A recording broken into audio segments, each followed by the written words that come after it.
strong people, Beck here from StartingStrongman.com, and I'm going to see if I remember how to do these. I'm going to do a contest recap on the World Deadlift Championships / Giants Live Open, the Giants Live World Open, also known as Can Someone Deadlift 505 Kilograms, plus there's 4 other events going on. I honestly didn't even know what the events were until like a day ago. It was just really weird to find information on this show. I knew there's going to be people deadlifting. A lot of people got hurt. Sorry, my window is open. People are using chainsaws. People got hurt leading up to it. Payman Manafort couldn't make it due to visa issues. What's the guy's name? Asu. Just has big old back injury, terrible back injuries, some disc injuries.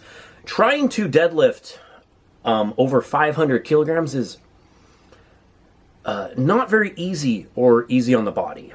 And I have some feelings about this, and I know everyone loves the deadlift. They want strongman to be deadlift man, and I love a max deadlift. I'd always sign up for shows that had max deadlifts. It's fun. It's like, ooh, can I get my max deadlift higher? But my worry is, if there is so much emphasis put on something like the deadlift when someone like Zydrunas Savickas was coming in, would he have had a 20, 30-year career, or would have he been pressured by, the quick fame to do something legendary, as people put it? And it's a huge gamble. $50,000 as far as an athletic career for strongman is actually not a lot of money in today's age. You can make a lot more money than that being an all-around competitor and having some personality with sponsorships, YouTube, etc. You can rise through the ranks if you have a big deadlift, and people are going to notice that really quick, and it catches on Instagram and stuff.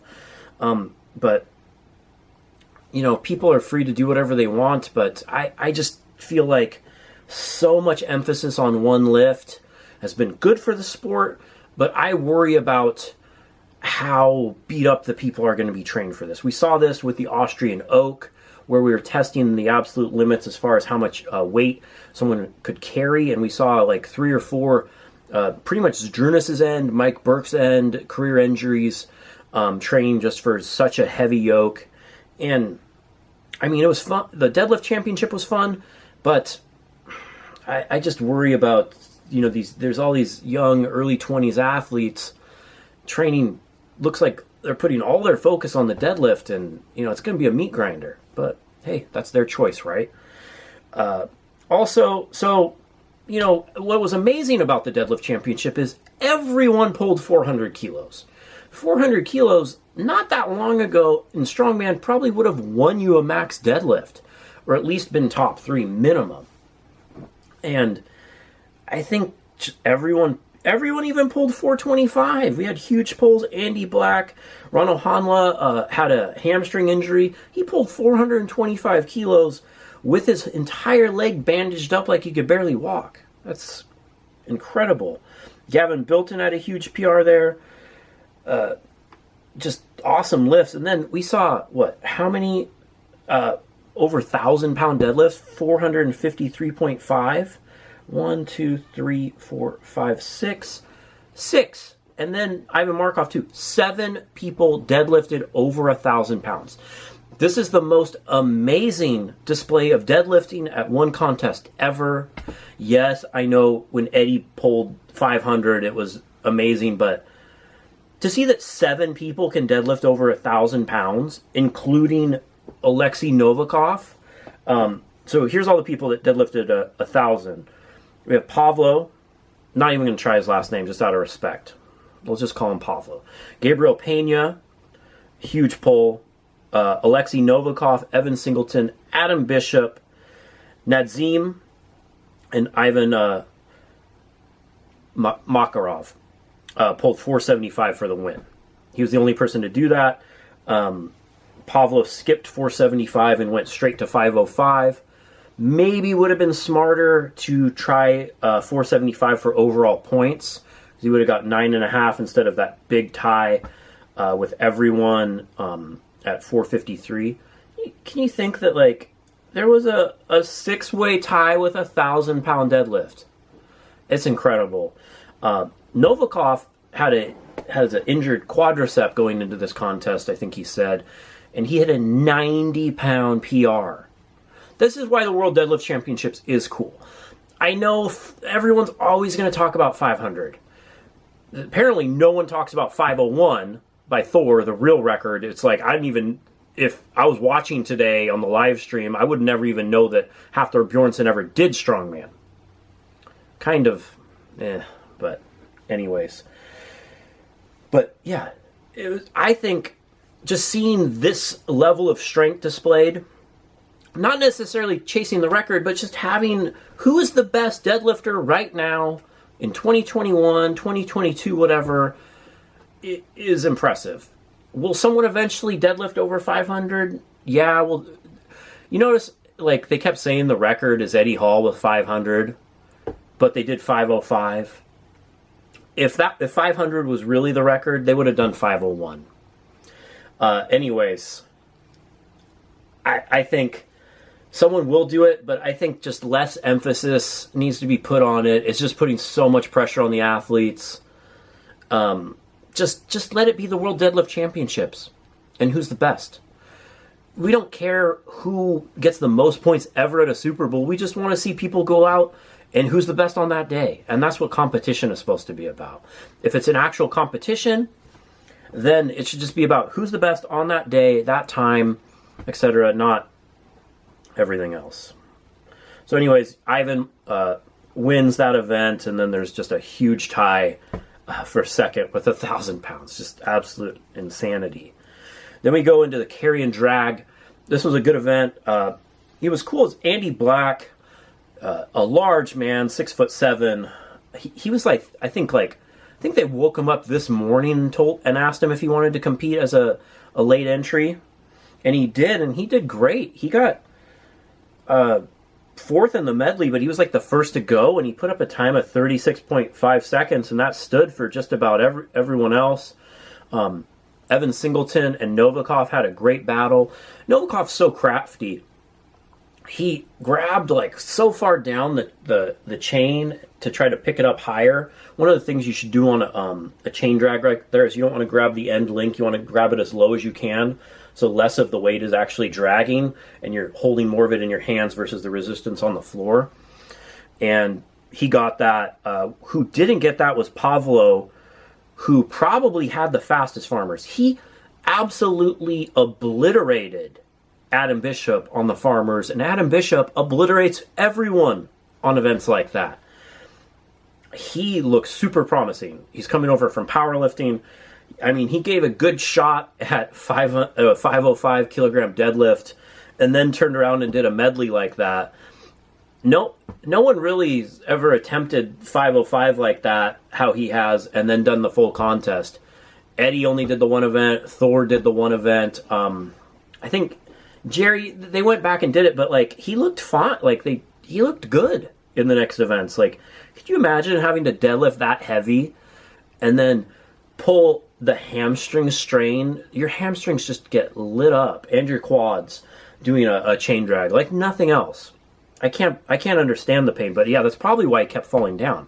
He also grabbed the links all the way at the end. He's just so raw and a bit inexperienced, but his talent, like, I can't wait to see him develop further and just get a little bit more Novakov on the events where they just know all the tricks and everything else. But he looks super promising, super impressed with Pavlo. Evan Singleton shattered the event. Great run against Novakov. He looked like he was so close to falling down a couple times, but he held on. If he fell, Novakov would have overtaken him. Singleton did it in 27:38. Adam Bishop with who overtook Pavlo when Pavlo kept falling down on the chain drag, did it in 31:17. Novakov just behind him, 31.59. Andy Black with that good time, 36.05. Pavlo, 36.91, and he fell down like 5 times. Mikhail Shivakov, 40.66. Gabriel Pena, 33.4. Ivan, 29.2 meters. Built-in, 24.1. Hanla, 22. we went on to the Viking press. It was kind of weird. Like, the bigger athletes seemed to struggle. They were like really tight. I think the thing needed to be a little bit wider. The athletes are getting bigger, and it looked like it kind of struggled with them. Gabe Pena just had, like, he couldn't support the weight with his quads and only did 1 rep. After the deadlift, they were just shaky holding the weight up there. Andy Black came out and did 4. Ivan 4. Mikhail Shivakov 8. Ron Hanla 9. Pavlo 9. I don't know, live stream froze during that, so I didn't know if he did 2 or 9 or whatever. Gavin Bilton, he went first and put up 10 reps, and that's hard to do. And he's a big man, so maybe being big wasn't an issue, but they look so cramped in there. Alexei Novakov 11, and he was strong. He looked like he was like ready to do 15, and he just like hit a wall at 11. Adam Bishop 11, and he had the 12th right at lockout, so close. And Evan Singleton goes and does 12th. Evan Singleton looked like the healthiest, best prepared athlete all day. Just absolutely all day. And after 3 events, he had, I believe, a 2.5 point lead over Adam Bishop and then Alexei Novakov. The hammer hold was an interesting event. Gabriel Pena, I think, went first and put up 46.85. They kept saying that Eddie Hall had the world record in that event. Don't quote me here, but you can let me know in the comments if I'm wrong. But I'm pretty sure Paul Smith actually holds the record in that. Am I wrong? Novakov looks so good in it. He ended up with 43.93. Then Evan Singleton, which was surprising, 41.91. Then Hanla, then Bishop, Shivakov, Bilton, Black, Pavlo, then Ivan. This was a big event for Evan. He was one of, out of, if you look at the athletes, he's one of the taller, longer-limbed athletes, not always the best for a front hold.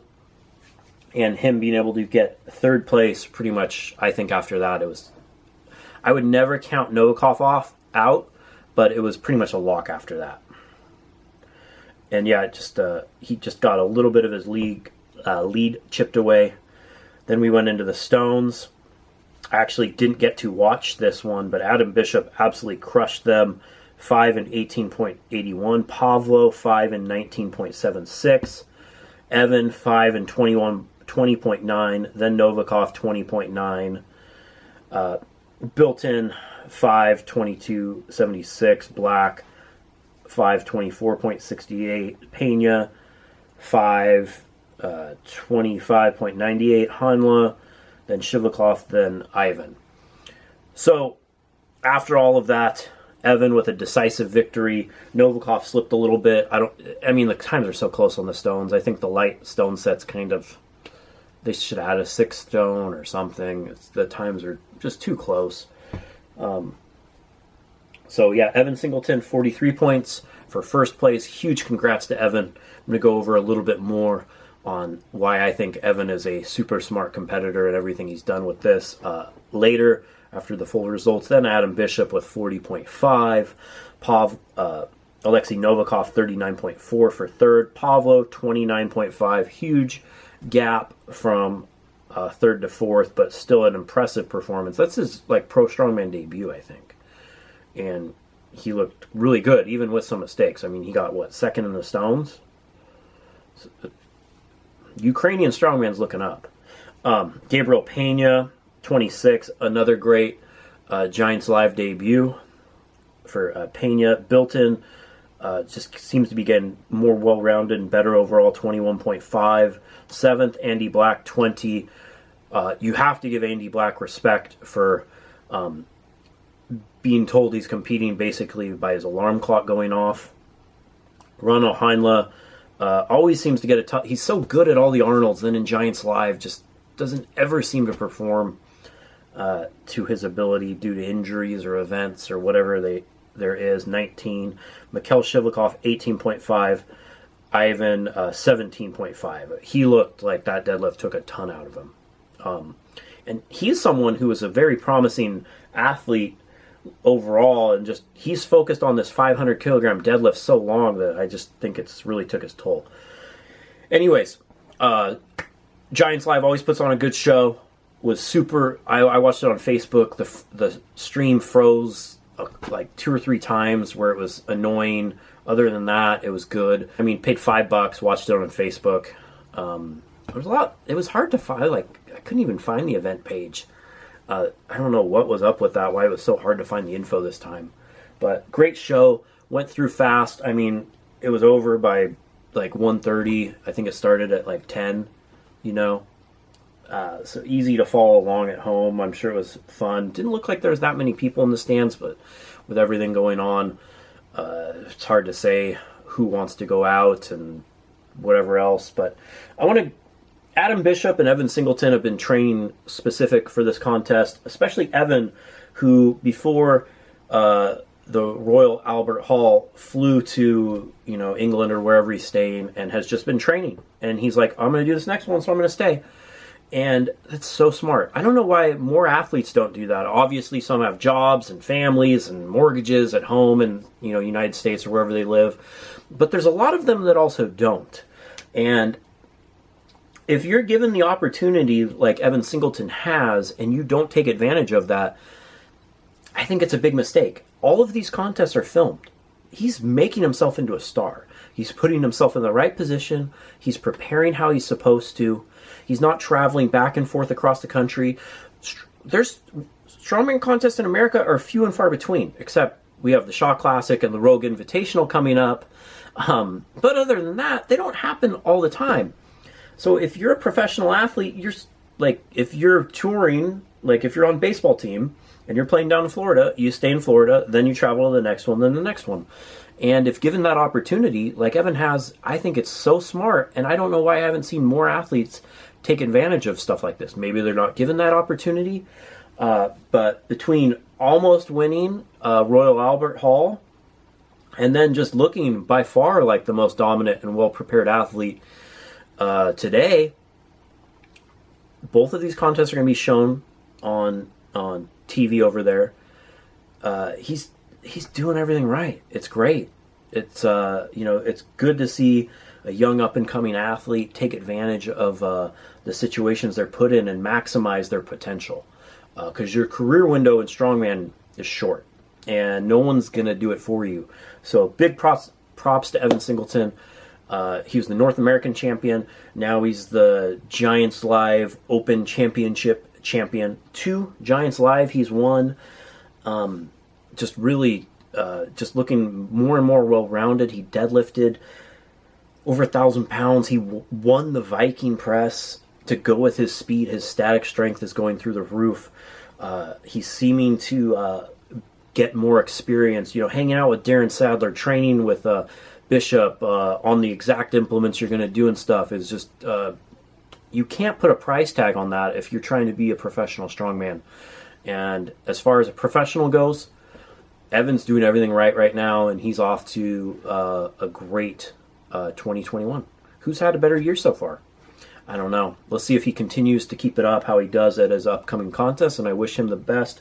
And props to Giants Live for putting on another great show. Let me know what you think in the comments below. I'm Kalle Beck. Thanks for watching.